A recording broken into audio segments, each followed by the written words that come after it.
Download aplikasi Bekal Islam dan kunjungi web bekalislam.com.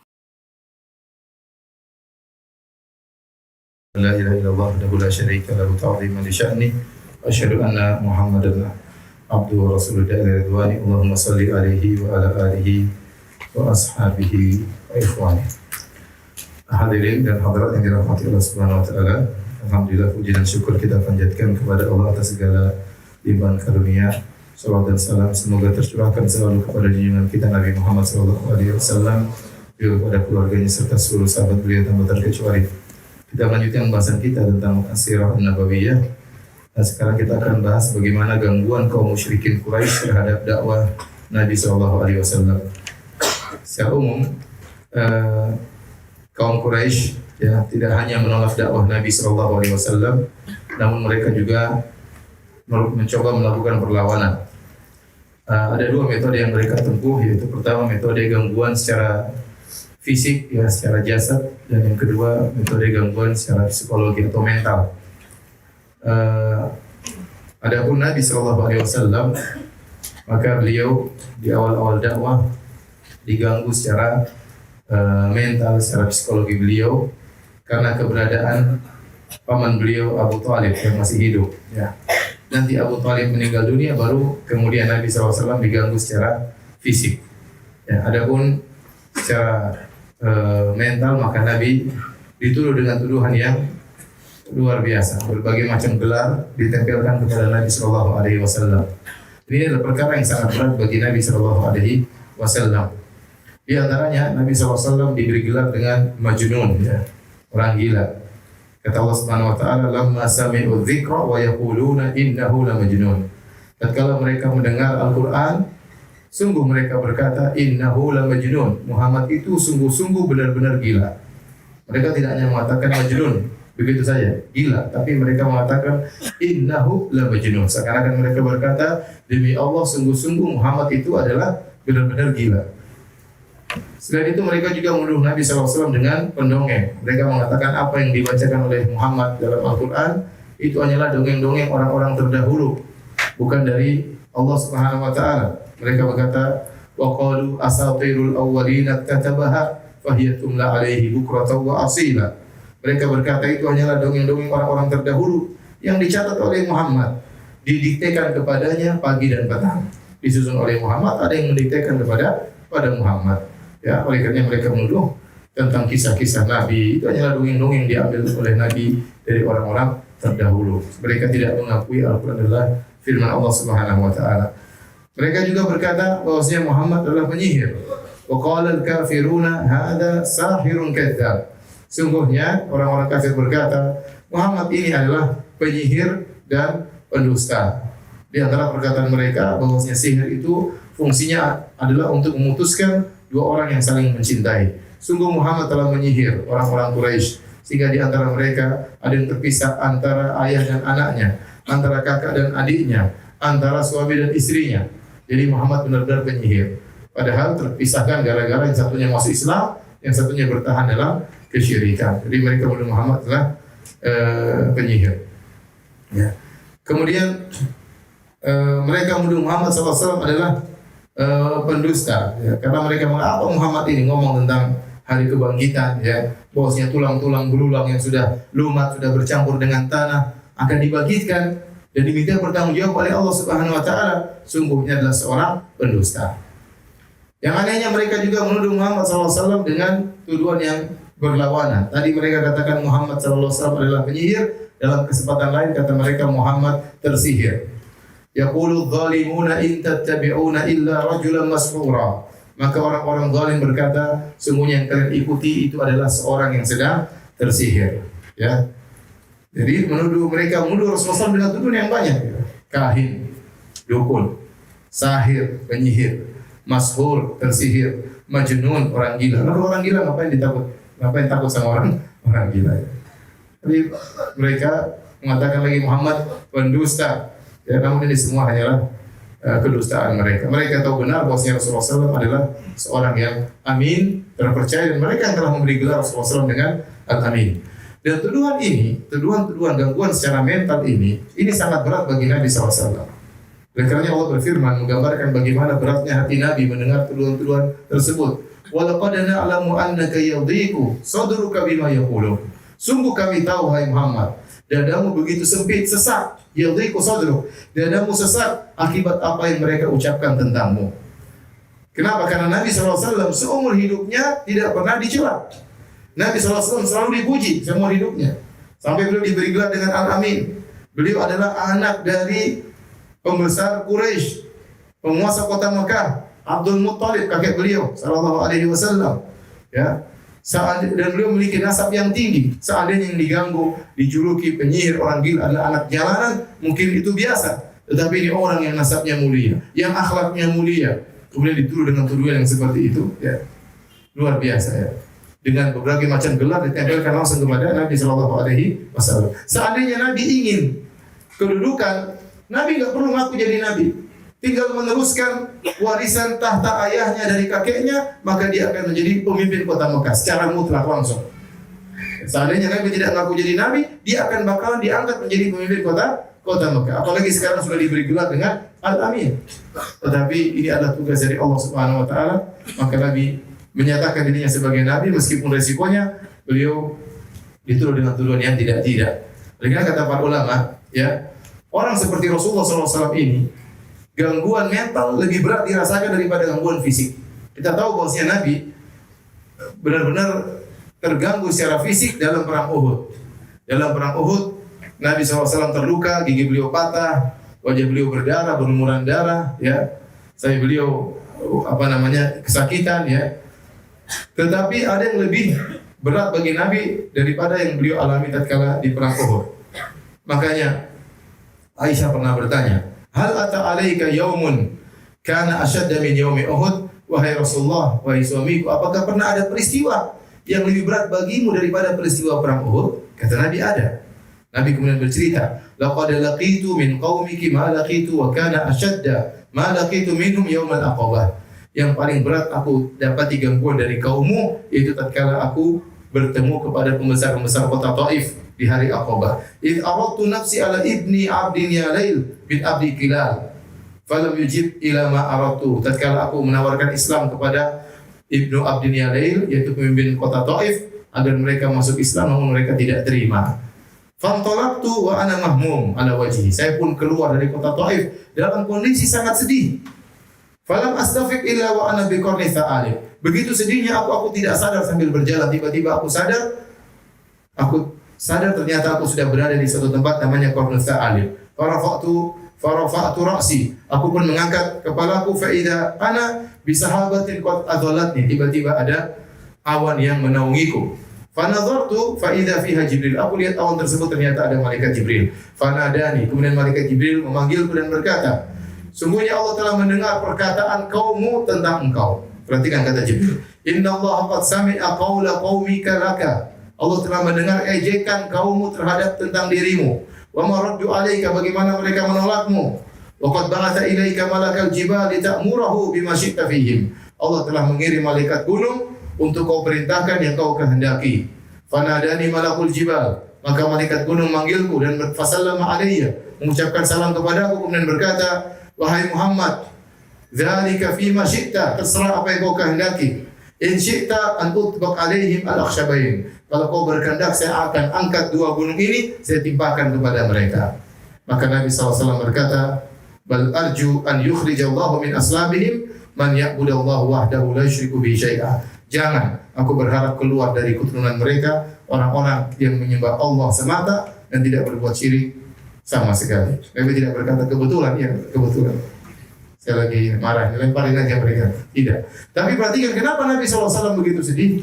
Ternyata waktu Nabi berdakwah di kota Taif, dia dihina. Ada yang berkata, "Saya akan robek kiswah Ka'bah kalau memang kau diutus Allah.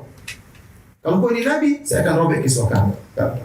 Yang satu berkata, "Ama wajadallahu ahadan yursiluhu ghairak?" Apa tidak ada orang lain yang jadi Nabi? Kok kamu yang jadi Nabi? Ini perkataan sangat menghina Nabi SAW. Ya. Ini yang buat Nabi sangat sedih. Jadi kata para ulama, Rasulullah SAW mending beliau diganggu fisik daripada diganggu psikologi beliau, dituduh dengan tuduhan tidak-tidak. Oleh karena benarlah perkataan seorang penyair, jarahatus sinani lahal ti'amu wa la yaltamu ma jarahal lisan. Sungguhnya luka akibat sayatan pedang masih bisa disembuhkan, tetapi luka akibat sayatan lisan susah untuk disembuhkan. Ya. Orang kalau sudah dihina, dijatuhkan, dendamnya luar biasa. Dipukul, disakiti, dia mungkin masih sembuh tinggal berapa, tapi kalau dihina, dijatuhkan harga dirinya, dia benar-benar merasa sakit, dan itu yang dialami oleh Nabi SAW. Dan Allah mengatakan, walau pada na'lamu annaka yadhiqu sadruka bima yaqulun. Sungguh kami tahu dadamu sempit wahai Rasulullah akibat tuduhan yang mereka lakukan. Tapi kata Allah, ya, fasabbih bihamdi rabbik, ya, wa kum minas sajidin. Kata Allah Subhanahu wa taala, maka bertasbihlah kepada Rabbmu dan sujudlah. Sudah cuekin mereka ibadah kepada Allah Subhanahu wa taala. Baik, di antara ejekan-ejekan yang dilancarkan kepada Nabi SAW, ini semua gangguan mental ya.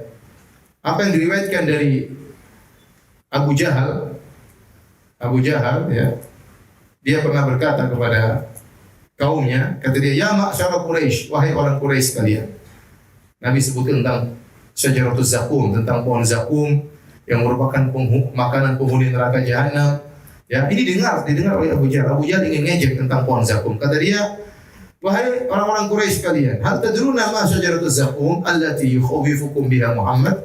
Tahukah kalian apa itu pohon zakum yang Muhammad nakut-nakuti kalian dengan pohon tersebut? Qalu la, kata orang Quraisy, enggak, kami enggak tahu, enggak pernah dengar apa itu pohon zakum.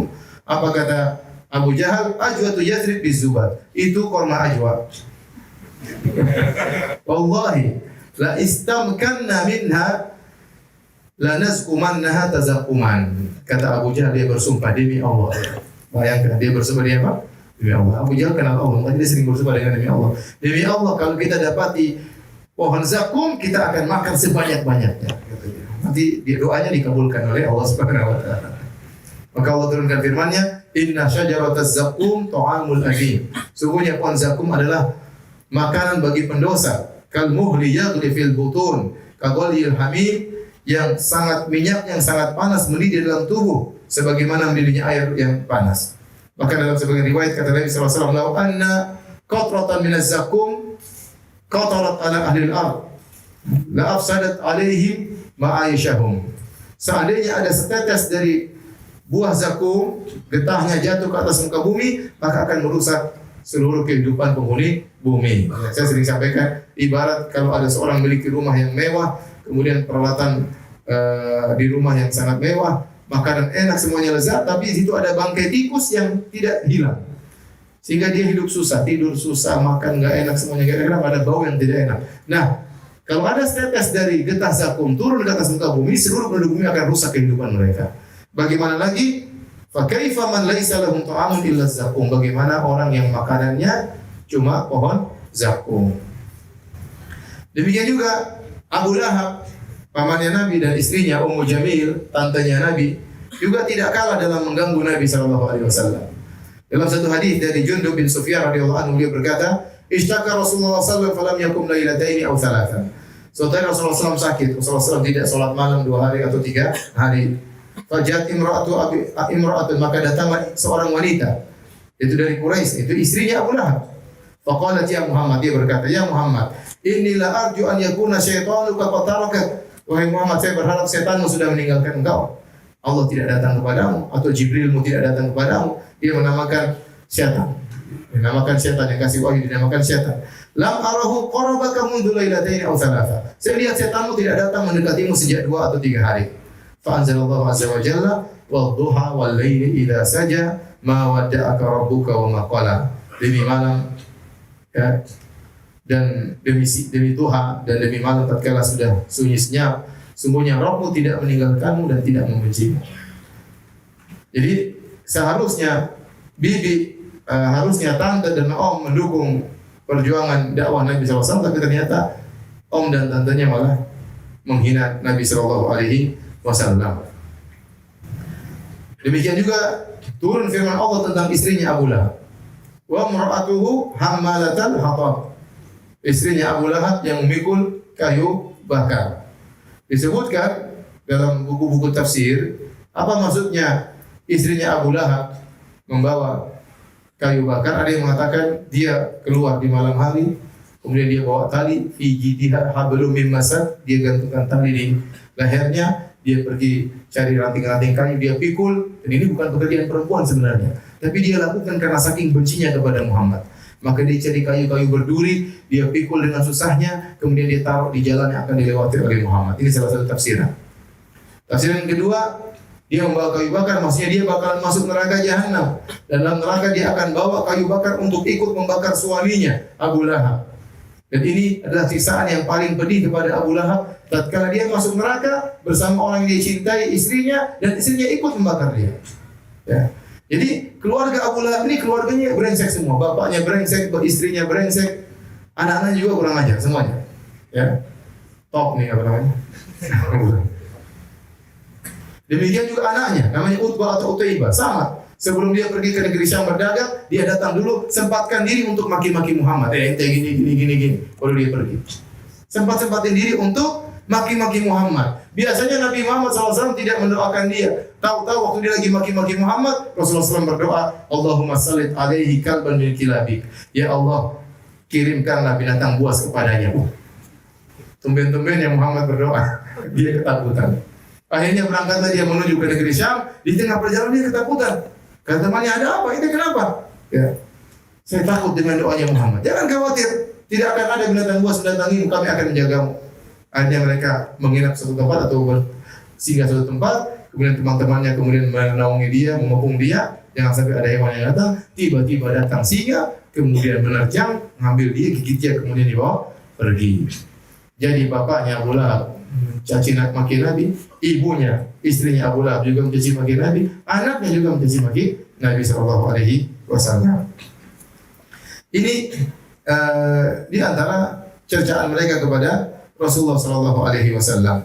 Demikian juga Abu Jahal pernah sesumbar sambil menantang. Ia berkata, wahai Muhammad, kalau agamamu itu benar dari Allah, turunkanlah hujan batu.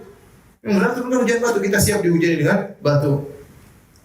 Maka Allah turunkan firman-Nya, wa idz qalu Allahumma in kana hadza huwal haqqu min 'indik fa'amtir 'alaina hijaratan minas sama'. Mereka berdoa, ya Allah.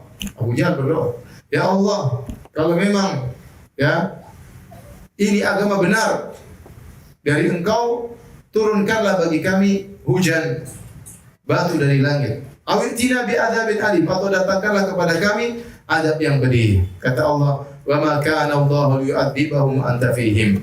Allah tidak akan mengadab mereka sementara engkau berada di tengah-tengah mereka. Baik, hadirin dan hadirat yang dirahmati Allah Subhanahu wa taala. Demikian juga para sahabat juga diganggu secara mental. Perang mental, perang psikologi ya. Ya. Perang saraf ya, istilah kita ya. Dan kita tahu bahwasanya para sahabat yang masuk Islam rata-rata masih muda. Di antaranya ya Sa'ad bin Abi Waqqas radhiyallahu ta'ala anhu. Waktu dia masih Islam umurnya masih 20 tahun, masih sangat muda. Maka orang-orang menghasut ibunya agar ibunya memerintahkan Sa'ad bin Abi Waqqas untuk kembali murtad. Akhirnya ibunya datang kepada Sa'ad bin Abi Waqqas, kemudian merayu Sa'ad bin Abi Waqqas radhiyallahu anhu agar kembali murtad. Kalau dia tidak kembali kepada agama nenek moyangnya, maka ibunya tidak mau makan. Dia punya ide mogok makan dan mogok minum. Tidak mau makan dan tidak mau minum. Akhirnya ibunya tidak makan, tidak minum berhari-hari, sehingga tubuhnya lemas dan hampir meninggal dunia. Ya. Sa'ad bin Abi Waqqas berkata, turun kepada aku 4 ayat. Kanat ummi halafat alla ta'kul wa la tashrab hatta ufariqa Muhammadan. Ibuku bersumpah tidak mau makan, tidak mau minum sampai aku tinggalkan Muhammad. Maka Allah turunkan firman-Nya, wa in jahadaka ala an tusyrika bi ma laysa laka bi ilmun fala tuti'huma wa sahibuhuma fid dunya ma'rufa. Jika kedua orang tuamu memaksamu untuk berbuat syirik kepadaku yang kau tidak punya ilmu tentangnya, maka jangan taat kepada mereka berdua, tapi pergaulilah mereka berdua dengan cara yang baik. Dalam riwayat yang lain, Sa'ad bin Abi Waqqas berkata, kuntu rajulan barran bi ummi. Aku adalah seorang anak yang sangat berbakti kepada ibuku.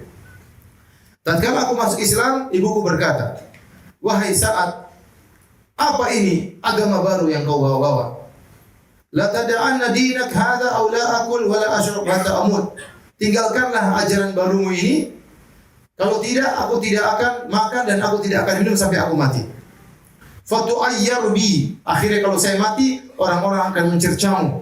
Tuh saat bunuh ibunya. Gara-gara tidak nurut sama ibunya sampai ibunya mati. Orang-orang akan berkata, ya qatila ummihi. Orang-orang akan manggilmu dengan berkata, wahai pembunuh ibunya. Ibunya ini bikin jengkel.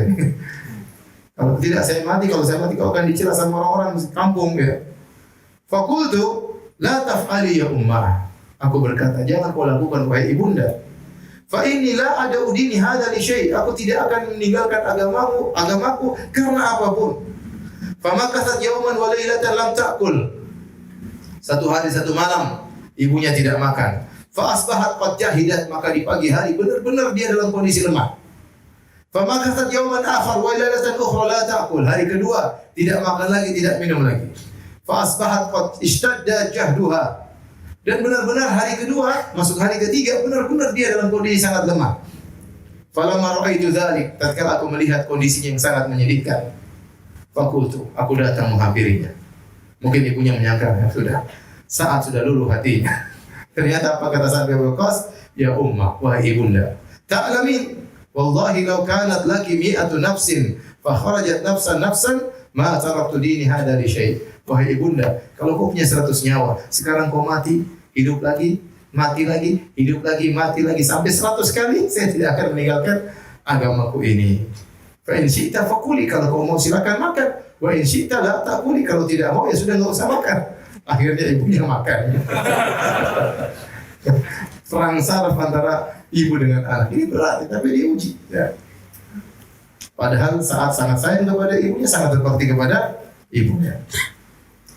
Demikian juga bukan hanya dialami oleh Sa'd bin Abi Waqqas, Mus'ab bin Umair radhiyallahu ta'ala anhu. Kata Al-Waqidi, "Kana Mus'ab bin Umair fata Makkah, syababan wa jamalan, wa kana abawahu yuhibbanihi." Sungguhnya Mus'ab bin Umair adalah seorang pemuda yang ganteng, yang indah, ya. Kemudian kaya raya. Kedua orang tuanya sangat mencintainya. Wa kanat ummuhu taksuhu ahsana ma yakun min athiyab. Ibunya belikan dia pakaian yang terindah. Wa kana a'tar ahli Makkah. Satu kota Mekah ini yang paling parfumnya wangi Mus'ab bin Umair. Padahal orang-orang wangi-wangi, tapi yang paling wangi siapa? Mus'ab bin Umair. Dari kaya raya. Yalbasul hadramiyya minan ni'al. Bahkan sendalnya import dari Yaman, dari Hadrami, dari Hadramaut. Jika ia berjalan maka parfumnya akan tercium dari jarak sekian dan sekian. Namun akhirnya Mus'ab bin Umair pun masuk Islam. Tatkala dia masuk Islam ketahuan sama ibunya, dan ibunya pun dihasut untuk melarangnya untuk masuk Islam, untuk melarang anaknya masuk Islam. Akhirnya ibunya menyuruh Mus'ab untuk murtad, tapi Mus'ab tidak mau. Ini berat ya, bagaimana berlawan dengan ibu sendiri. Akhirnya ibunya memutuskan segala subsidi yang selama ini diberikan kepada Mus'ab. Sudah tidak diberikan baju lagi, tidak dikasih uang makan lagi, tidak diberikan minyak wangi lagi, tidak diberikan sendal import lagi. Tapi Mus'ab masih muda, namanya muda, ingin jalan-jalan, ingin senang-senang. Tapi tatkala iman sudah masuk dalam hati Mus'ab bin Umair, semua itu dia tinggalkan. Dia tinggalkan. Ya. Sampai-sampai disebutkan Mus'ab bin Umair setelah masuk Islam, setelah diputus subsidinya oleh orang tuanya, maka kondisinya sangat berubah. Ya, tadinya kulitnya sangat halus, dari jauh sangat harum. Sekarang kulitnya sekarang sudah biasa halus. Tatkala tidak ada kekayaan lagi, kulitnya mulai bersisik seperti sisik ular. Ya. Sampai-sampai Nabi dalam riwayat kalau melihat Mus'ab, Nabi menangis. Dalam riwayat dari Ali bin Abi Thalib dia berkata, "Inna la julusun ma'a Rasulillah sallallahu alaihi wasallam fil masjid." Suatu hari kami sedang duduk di masjid bersama Nabi. Masjid Haram. Ittala'a Mus'ab ibn Umair ma alaihi illa burdatun lahu marqu'atun bi fardin. Maka tiba-tiba muncul Mus'ab bin Umair. Ya, Mus'ab bin Umair, dan dia tidak memakai kecuali hanya sebilah kain. Yang kain tersebut marqu'atun bi fardin, ditambal-tambal dengan kulit. Tadinya bajunya luar biasa, sekarang baju tambalan-tambalan. Falamma ra'ahu Rasulullah sallallahu alaihi wasallam baka. Tatkala Nabi melihat Mus'ab bin Umair dengan kondisi demikian, beliau pun menangis. Lilladzi kana fihi minan ni'mah walladzi huwa al-yawm fihi. Tatkala Nabi membandingkan bagaimana dulu Mus'ab bin Umair dibandingkan dengan beliau sekarang. Tapi Mus'ab bin Umair cuek ya. Mentalnya kuat. Kaya dulu tiba-tiba miskin dan dia cuek aja. Dia merasa nikmat dengan iman yang dia miliki. Meskipun penampilannya berubah total, drastis, 180 derajat. Tadinya berpakaian mewah, sangat harum, sekarang pakainya tambal-tambal. Ya. Sedang mungkin sedang juga tambal-tambal, tapi dia berjalan dengan tenang, ya karena ada iman dalam hatinya. Hadirin dan hadirat yang dirahmati Allah Subhanahu wa taala. Mereka bukan hanya mengganggu Nabi, bahkan mereka juga mengganggu keluarga Nabi SAW. Ini sudah kita singgung pada pertemuan-pertemuan sebelumnya. Tatkala mereka terganggu dengan dakwah Nabi, maka orang Quraisy bikin makar. Kata mereka, waktu itu anak Nabi Zainab, Ummu Kulthum dan Ruqayyah sudah menikah. Zainab menikah dengan Abul As bin Rabi. Ruqayyah dan Ummu Kulthum menikah dengan putra-putranya Abu Lahab, menikah dengan sepupunya. Ya, menikah dengan putra-putranya Abu Lahab, dengan sepupunya Nabi SAW. Kemudian tatkala orang-orang kafir Quraisy terganggu dengan Nabi SAW, maka mereka mengatakan, ganggu Muhammad, buat dia sedih, suruh ceraikan putri-putrinya agar dia tersibukkan mengurus putri-putrinya. Akhirnya mereka datang kepada putra-putra Abu Lahab, ditawarkan harta, ceraikan putri-putri Muhammad. Kalau kalian menceraikan putri-putri Muhammad, kau minta nikah dengan siapa? Kami akan berikan. Akhirnya anak-anaknya Abu Lahab menceraikan Ruqayyah dan Ummu Kulthum. Dan ini sangat menyedihkan Nabi SAW. Jadi seorang sangat sedih tatkala bukan cuma saja dia yang diganggu, tapi ternyata keluarga juga diganggu. Mungkin orang tuanya diganggu, mungkin adiknya diganggu, mungkin anaknya diganggu. Nabi SAW anaknya diganggu. Agar Nabi dibuat sedih, agar meninggalkan dakwah tersebut. Khadijah juga diminta, Abul As diminta untuk menceraikan Zainab, tetapi Abul As tidak menceraikan Zainab, ya. Dia tetap bertahan dengan Zainab radhiyallahu taala anha.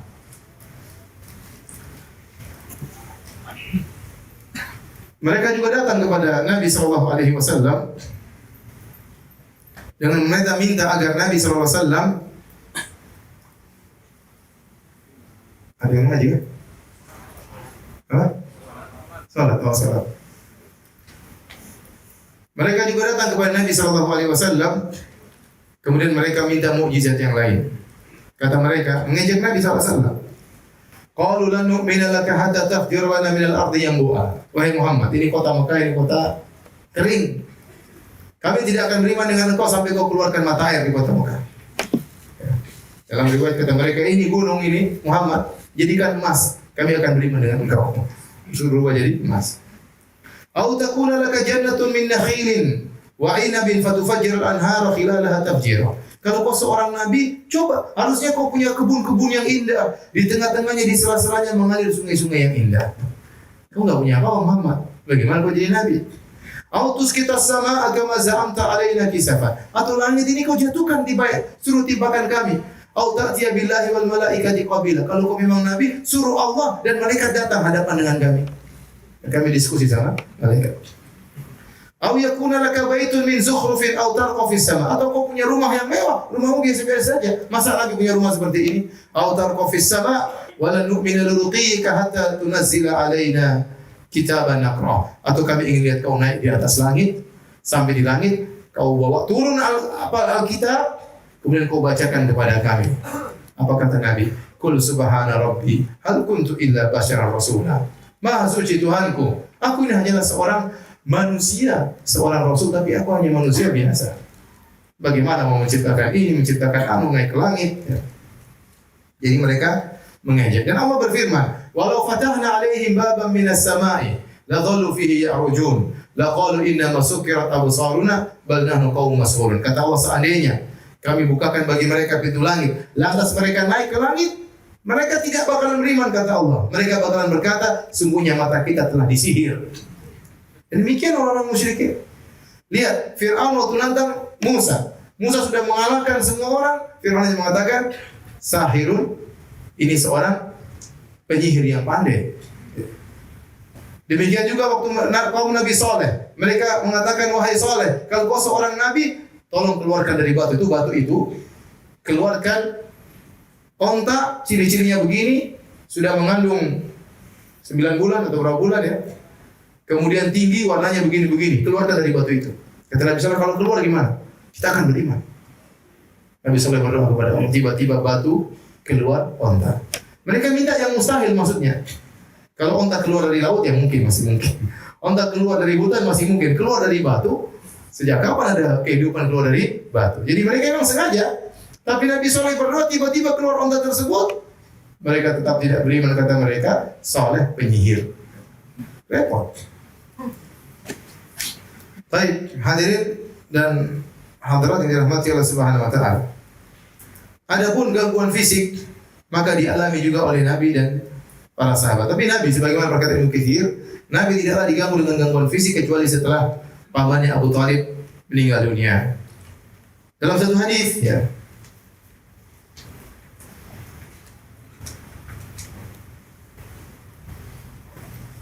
mereka ganggu Nabi sallallahu alaihi wasallam dengan banyak gangguan ya. Kalau Nabi sedang sholat mereka ganggu. Di antaranya Ibnu Mas'ud menceritakan, suatu hari Nabi SAW sholat di Ka'bah. Wa Abu Jahal wa ashabul lahu julusun, dan Abu Jahal dan teman-temannya lagi nongkrong di Masjidil Haram. Jadi memang Abu Jahal dan teman-temannya tempat nongkrongnya di mana? Di Masjidil Haram. Idz qala ba'dhum li ba'dhin, tiba-tiba mereka saling ngomong di antara mereka. Ayyukum yaji'u bisala jazuri bani fulan.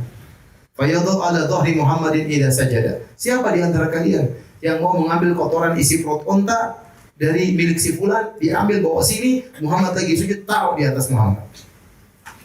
Fan ba'atha asqal qaum, maka bangkitlah orang yang paling celaka di antara mereka. Nanti saya yang akan berangkat.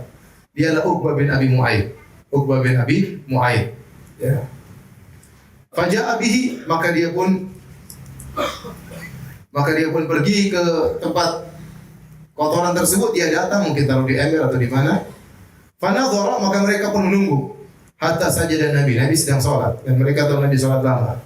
Mereka nunggu. Waktu Nabi sedang sujud, maka dia pun datang. Wada'a ala dhahri baina katifai. Kemudian dia letakkan itu kotoran semua di antara dua pundak Nabi, ditumpahkan ke pundak Nabi sallallahu alaihi wasallam. Wa ana anzuru la ughni syai'an.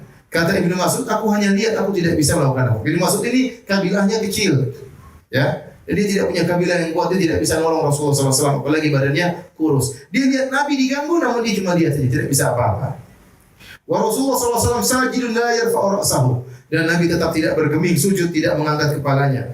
Hatta ja'at Fatimah, sampai ada yang kabarkan kepada Fatimah, wahai Fatimah, bapakmu diganggu oleh Abu Jahal dan teman-temannya. Maka Fatimah pun datang keluar dari rumahnya. Fatarahat an dhahrihi, kemudian dia bersihkan kotoran dari pundak bapaknya.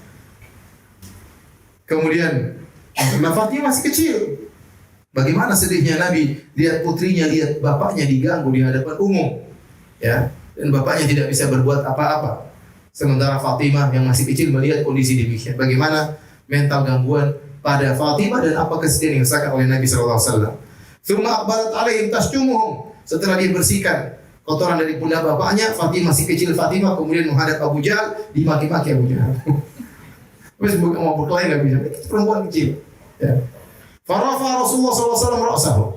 Setelah dibersihkan oleh putrinya, bayangkan Nabi datang putrinya. Ini semua pemandangan yang menyedihkan. Dibersihkan oleh putrinya, kemudian Nabi angkat kepalanya. Setelah bersih, Nabi angkat kepalanya. Setelah Nabi angkat kepalanya, kemudian Nabi berdoa dengan doa yang didengar oleh mereka. Kata Nabi, Allahumma alaika bi Quraisy, ya Allah hancurkan Quraisy. Salah marah, 3 kali. Allahumma alaika bi Quraisy, ya Allah hancurkan Quraisy. Ya Allah hancurkan orang-orang Quraisy. Fasyaqa dzalika alaihim idda'a alaihim. Waktu Abu Jahal dan teman-temannya dengar Muhammad berdoa, mereka ketakutan. Muhammad doa. Orang soleh berdoa depan Ka'bah lagi. Mereka mengagungkan Ka'bah. Ya, wa kanu yarawna anna da'wa fi dzalikal balad mustajabatun. Mereka tahu doa di tanah suci dikabulkan. Mereka tahu. Setelah itu bukan cuma sampai di situ, Nabi berdoa. Tsumma samma. Kemudian Nabi menyebut nama satu persatu. Kata Nabi, Allahumma alaika bi Abi Jahal. Ya Allah binasakanlah Abu Jahal. Abu Jahal dengar. Wa alaika bi Utbah bin Rabi'ah. Ya Allah binasakan Utbah bin Rabi'ah. Wa Syaibah bin Rabi'ah. Binasakan Syaibah bin Rabi'ah. Binasakan Al-Walid bin Utbah, wa Umayyah bin Khalaf, wa Uqbah bin Abi Mu'ayyid. Sampai Rasulullah sebutkan 7 orang yang sedang di situ. Ya. Disebutkan waktu mereka taruh kotoran di atas Nabi SAW, mereka tertawa terpingkal-pingkal sampai badan mereka goyang-goyang lihat Nabi tidak bergeming kotoran di atasnya. Ya, dan itu semua disadari oleh Nabi SAW.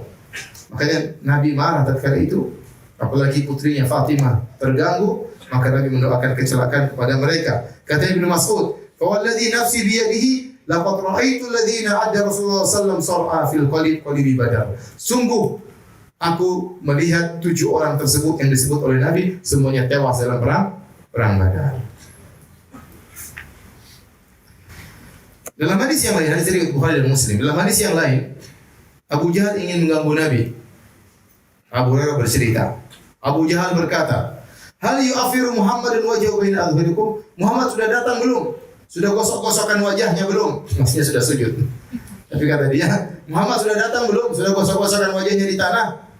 Qala na'am, sudah. Maka Abu Jahal bersumpah, "Wallat wal Uzza." Demi Lata dan demi Uzza.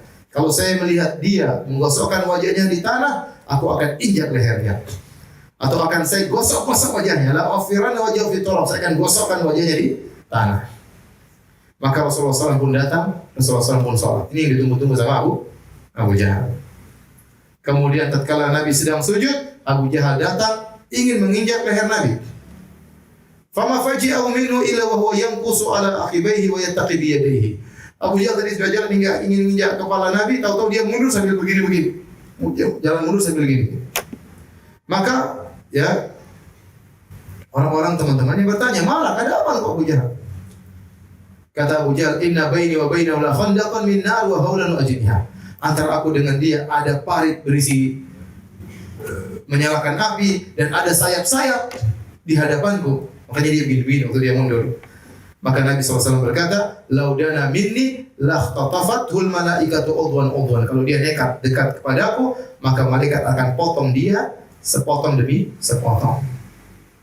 Dan turunlah firman Allah Subhanahu wa taala dalam surat Al-Alaq, "Kalla innal insana la yatgha." Sungguh manusia itu benar-benar melampaui batas, sombong, an ra'ahu istaghna. Tatkala dia merasa dirinya sudah berkecukupan, dia merasa duitnya sudah banyak dan dia merasa dia kepala kabilah sehingga dia akhirnya melampaui batas.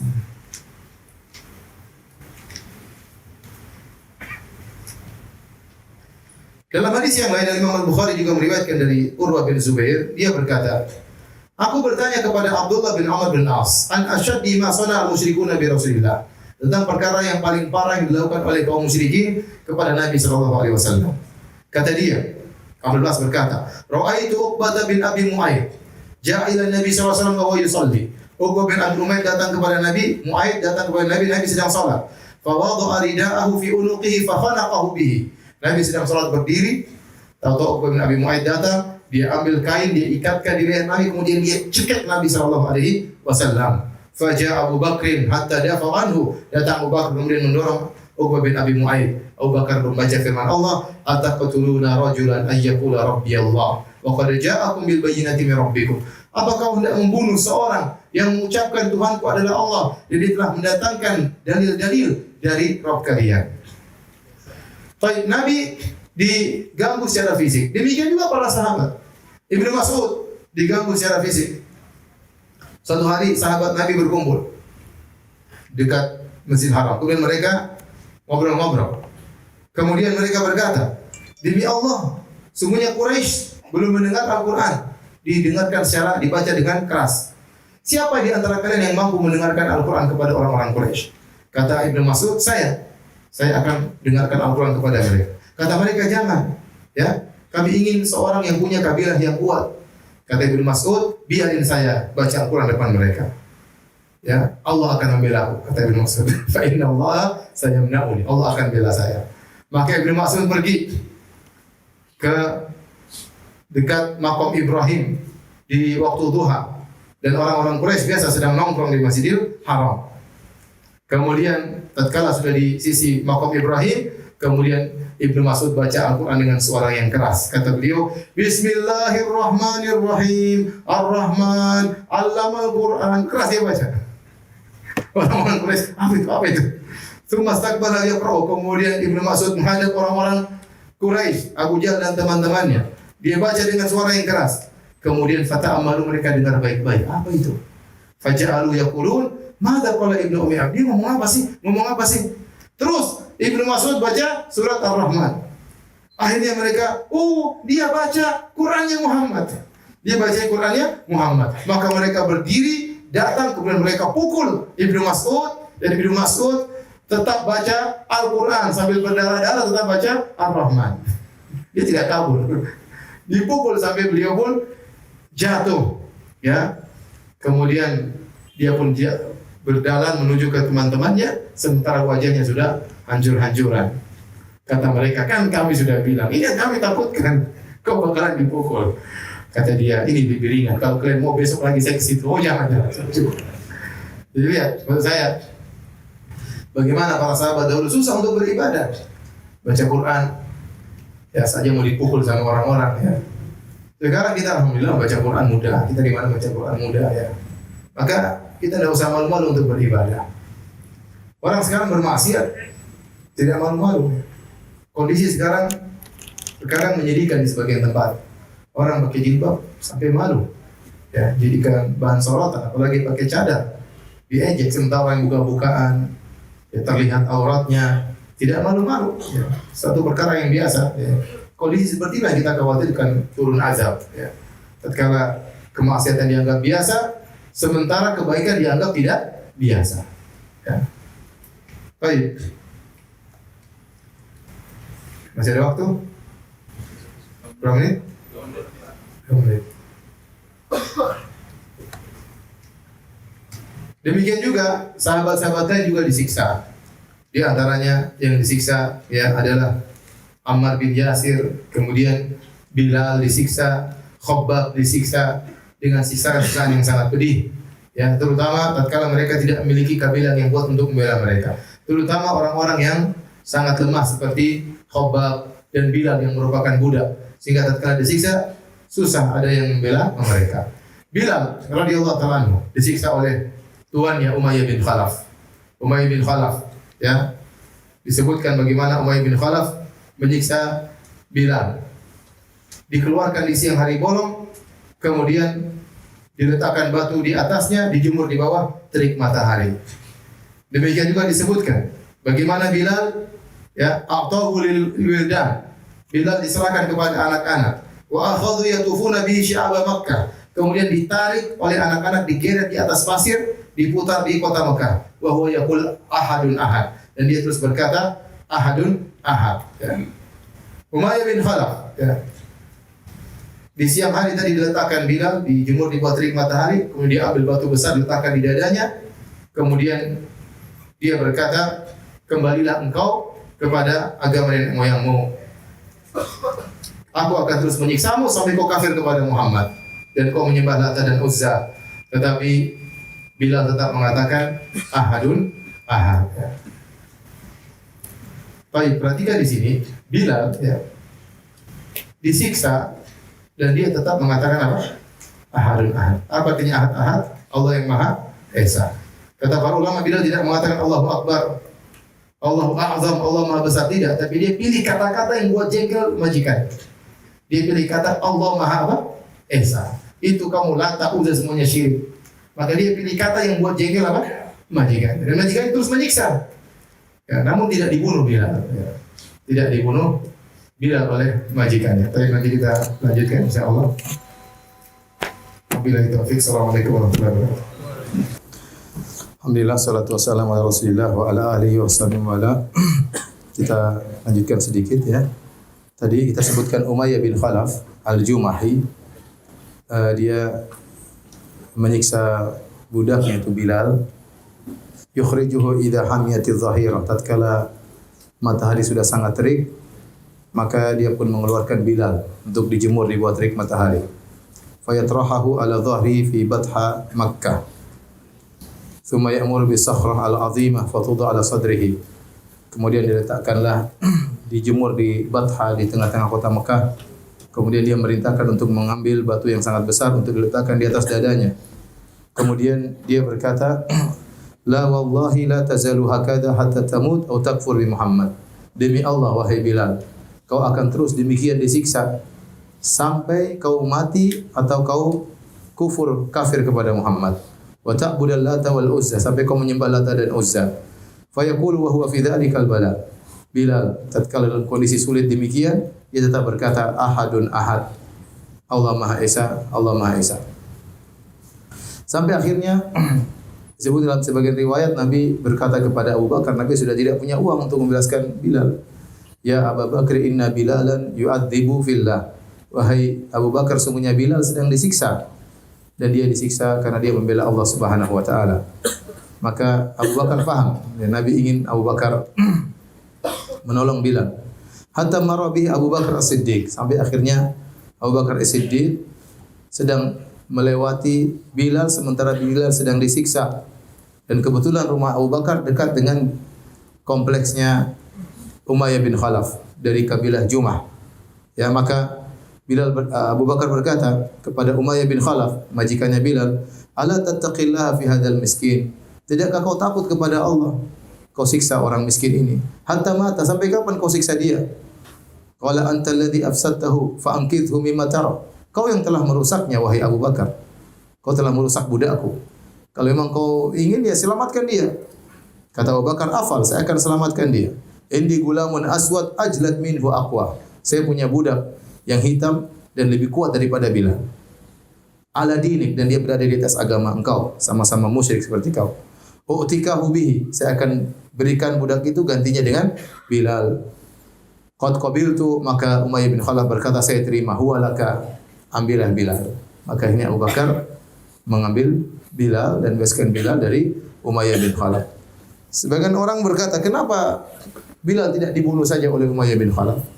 Tiap hari disiksa, dikeluarkan di bawah terik matahari. Ya. Sebagian orang mengatakan mereka sedang perang. Perang apa? Perang mental, perang saraf. Ya. Umayyah bin Khalaf ingin Bilal kalah dengan dia. Kalau dia bunuh Bilal, selesai, berarti dipaksa untuk kalah. Maka dia terus siksa sampai Bilal akhirnya tunduk kepada Umayyah bin Khalaf. Ya. Namun ternyata Bilal tidak tunduk-tunduk. Makanya Umayyah bin Khalaf senang begitu Abu Bakar memilih Bilal. Maka Bilal pun akan lepas dari dia dan tidak terlihat di hadapan masyarakat dia kalah dalam pertempuran apa? Pertempuran mental dengan Bilal ya. Sebenarnya dia kalah, cuma alhamdulillah Abu Bakar membebaskan Bilal. Demikian juga sahabat yang disiksa seperti Ammar bin Yasir. Ammar bin Yasir keluarganya dibunuh, Yasir dibunuh, ibunya Sumayyah juga dibunuh. Datang Abu Jahal kemudian mengambil khirbah semacam tombak lalu menusukkan khirbah ke kemaluan Sumayyah sehingga adalah wanita pertama yang mati syahid dalam Islam. Sementara Nabi SAW lewat, Nabi tidak bisa menolong. Nabi hanya berkata, "Abshiru ala Ammar wa ala Yasir fa inna mau'idakumul jannah." Bergembiralah wahai keluarga Yasir, keluarga Ammar. Dalam riwayat yang lain, "Sabran, bersabarlah kalian. Sungguhnya Allah menjanjikan surga bagi kalian." Baik. Demikian juga Khabbab bin Arad, ya, dia disiksa dengan siksaan yang luar biasa. Ya. Suatu hari Khabbab datang kepada Umar. Kemudian Umar berkata, "Udunu, dekatlah wahai Khabbab." Setelah di kemudian hari ya, setelah Islam tersebar. Fama ahadun ahqqu bi hadzal majlis minka illa Ammar. Tidak ada yang berhak untuk duduk di sini daripada engkau kecuali Ammar. Faja'ala Khabbabun yurihi atharan bi dhahri mimma adzabul musyrikun. Maka Khabbab menunjukkan kepada Umar bagaimana bekas luka yang ada di pundaknya karena siksaan orang-orang musyrikin. Disebutkan ya Khabbab bersabar. Kemudian dia disiksa oleh orang kafir dan dia tidak nurut kepada orang-orang kafir. Faja'alu yulziquna dhahrahu birrasf hatta dhahaba lahmu matnihi. Maka mereka siksa Khabbab gimana? Batu dibakar, sudah ditempelkan di pundaknya Khabbab sampai dagingnya lepas. Itu cara mereka menyiksa Khabbab. Semuanya itu mereka lakukan hanya karena mereka Islam. Kata Allah, "Ma naqamu minhum illa an yu'minu billahil azizil hamid." Tidaklah mereka disiksa kecuali cuma satu, bukan gara-gara apa-apa. Tapi cuma gara-gara mereka beriman kepada Allah Subhanahu wa taala. Dan demikianlah terjadi di banyak negeri. Kita lihat orang-orang Islam disiksa, tidak ada salah mereka. Mereka dibunuh, mereka dibantai. Hanya karena apa? Hanya karena mereka menyembah Allah, hanya karena mereka mentauhidkan Allah Subhanahu wa taala. Tapi demikian saja para hadirin dan hadirat yang Allah Subhanahu wa taala, kajian kita. Insyaallah kita lanjutkan pada kesempatan yang lain. Kalau ada yang bertanya, kami persilakan.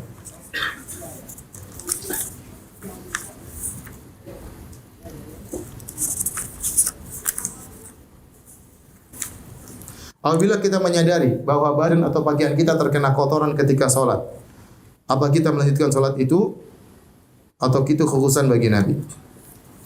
Jadi Nabi SAW sholat, di tengah-tengah sholat Jibril datang menyampaikan kepada Nabi bahwasanya di khuf Anda ada najis. Nabi sholat pakai khuf karena dulu pasir, ya. Nabi bahkan mengatakan sallu ala khifafikum. Sholatlah pakai khuf, pakai sepatu kalian. Jadi para sahabat dulu sholat pakai sendal karena masjidnya dari pasir. Kalau sekarang ya nggak mungkin karena dari apa? Karpet. Jangan cari masalah sama DKM ya. Kemudian Nabi SAW tatkala di tengah-tengah sholat atau Jibril datang kasih wahyu bahwasanya khuf Anda ada najisnya, maka Nabi pun melepaskan khufnya. Tatkala Nabi melepaskan khuf, para sahabat semuanya lihat, semuanya juga lepaskan khufnya. Maka setelah itu Nabi jelaskan, kenapa kalian lepaskan khuf? Kami lihat Anda melepaskan khuf Anda. Kata Nabi, saya lepaskan khuf karena apa? Karena ada najis. Di sini para ulama mengambil istinbat hukum bahwasanya kalau ada najis di pakaian maka harus dibersihkan tatkala sedang sholat. Makanya Nabi lepaskan khufnya karena langsung bersambung dengan tubuhnya. Maka khufnya dilepas agar sholatnya sah. Tetapi para ulama juga mengambil istinbat dari sini, mengambil hukum kalau ada orang sholat dan bajunya ternajisi dan dia tidak sadar maka dimaafkan. Karena Nabi 2 rakaat pertama dia tidak tahu kalau ada najis. Setelah itu baru kemudian dia sadar, baru kemudian dia lepaskan khufnya. Jadi kalau ada orang dia sholat, selesai sholat, assalamualaikum warahmatullahi wabarakatuh, dia lihat, ternyata bekas kencing anakku. Nggak apa-apa, sholatnya sah. Karena dia ingatnya setelah sholat selesai. Tapi kalau dia ingat di tengah-tengah sholat, ternyata dia tasyahud pertama, apa ini basah-basah? Ini ternyata bekas kencing anaknya najis. Maka dia harus lepas bajunya tatkala itu. Dia harus lepas bajunya tatkala itu. Ya, selama auratnya tidak terbuka. Kalau ternyata dilepas baju mengakibatkan auratnya terbuka, maka dia batalkan sholatnya. Ya. Ustaz, di usia 28 tahun ini saya baru mengetahui saya punya ibu kandung yang non muslim. Bagaimana cara bakti saya terhadapnya? Tetapi saya dalam keadaan asing terhadapnya. Karena yang saya tahu ibu kandung saya selama ini adalah ibu yang merawat saya sejak kecil. Bagaimanapun ya berbakti kepada orang tua mencakup orang tua yang muslim maupun non muslim. Tadi kata Allah Subhanahu wa taala, "Wa in jahadaka 'ala an tusyrika bi ma laysa laka bi ilm." Kalau kedua orang tuamu yang musyrik, bukan cuma musyrik, bahkan maksa kamu untuk syirik, fala tuti'huma, jangan taat kepada mereka berdua. Tapi kata Allah, wa sahibuhuma fid dunya ma'rufa. Namun pergaulilah mereka dengan cara yang baik. Dan di antara bentuk bakti yang paling besar kepada kedua orang tua adalah memberikan hidayah kepada mereka dengan menjelaskan Islam kepada mereka. Jadi meskipun orang tua dalam kondisi non muslim tetap wajib berbakti. Ada waktu datangi, ngobrol dengan dia karena itu orang tua itu. Mahram. Orang tua ngobrol, pijit-pijit kakinya dan berusaha untuk dekat. Bagaimanapun kita pernah dalam perutnya selama 9 bulan. Bagaimanapun dia pernah muntah-muntah dulu waktu kita dalam perutnya. Bagaimanapun dia pernah sakit pinggangnya, sakit belakangnya, ya. Kita tahu dari istri kita kalau mengandung kayak apa rasa sakitnya. Bagaimanapun dia pernah bertarung maut tatkala melahirkan kita antara hidup dan mati. Meskipun dia kafir, justru saatnya dia sangat butuh dengan bimbingan antum. Maka datangilah, kemudian kenal lebih dekat. Saatnya kalau sudah dekat mulai didakwahi sedikit demi sedikit. Kalau kita punya kelebihan harta berikan kepada orang tua tersebut meskipun dia non muslim.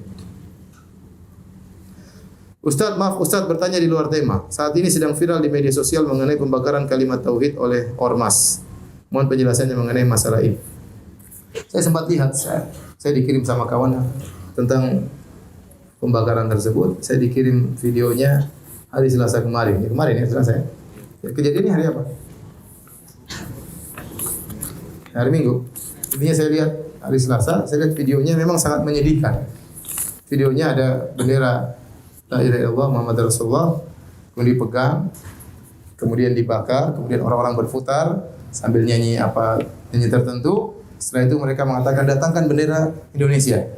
Baru kemudian Indonesia diputar-putar di atasnya. Kesannya seakan-akan bendera Indonesia berkibar, bendera ini dibuang. Seakannya seperti itu. Kemudian ada yang mengatakan, oh maksudnya untuk memuliakan la ilaha illallah karena terjatuh atau bagaimana. Kalau memuliakan, ambil ikat baru dikibarkan. Kalau ingin memuliakan, ya.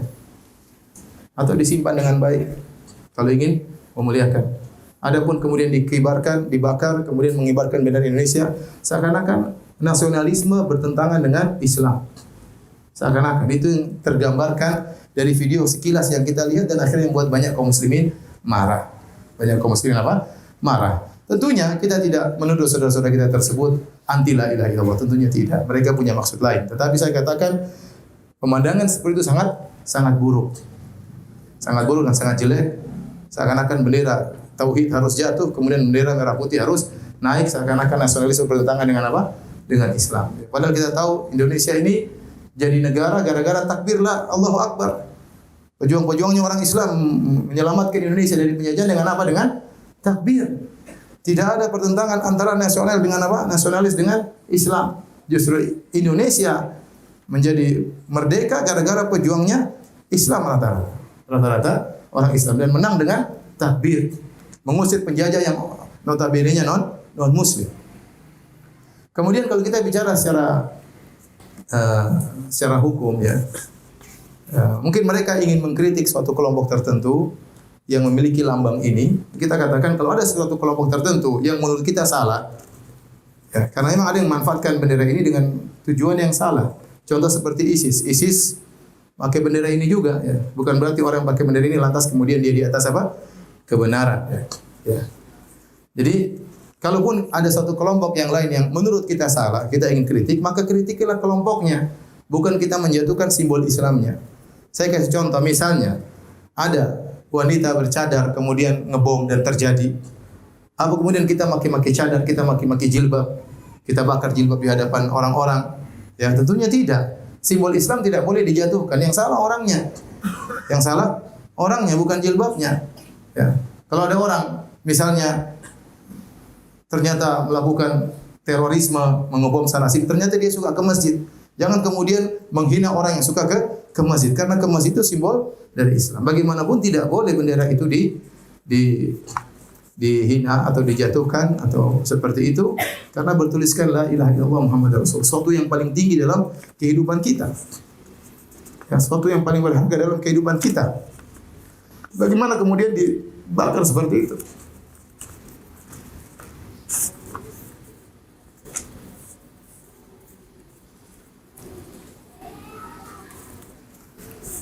Ya, semoga Allah beri hidayah kepada mereka. Baik, demikian saja kajian kita. Kita lanjutkan insyaallah pada kesempatan yang lain. Subhanakallah bihamdik asyhadu an la ilaha illa anta astaghfiruka wa atubu ilaik. Assalamualaikum warahmatullahi wabarakatuh. Waalaikumsalam.